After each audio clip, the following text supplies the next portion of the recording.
gye buvuddeko eggwanga lyagwamu enkikwe ya kasasiro bwe yabuutikira era n'atta abantu abawerako ssaako n'okuleka bangi ng'amaka gaabwe gasaanyeewo. Kino kyaleetera bannassaayansi okwongera okuyiiya okulaba ng'ekizibu kya kasasiro kiggwaawo. Dr. Frank Kiwanuka y'omu ku bannassaayansi bano ng'ekyuma kye yakoze kisunsula kasasiro ne bakolamu ekigimusa ekiteekebwa mu birime. Wabula ono gaakaaba gaakomba anti abadde yafuna ekiragiro ekimuwera okukola kasasiro mu kifo kino. Nemba saba one bazze ebintu byange.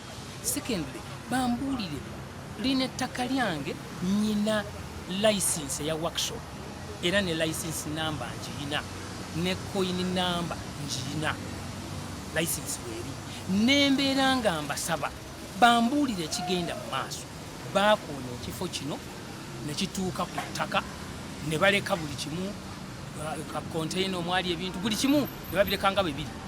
Ono akubidde Pulezidenti Museveni omulanga okuyingira mu nsonga zaafune obwenkanya.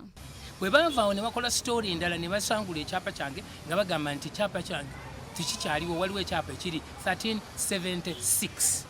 1376 kyapa kya kkubo ate nga ekyapa ekyo nze nkiyina era nga KCCA yetensasulanga bwe nali ngula wano nawali nagulawo kuba nagula ku mwami Jesse Kiwanuka.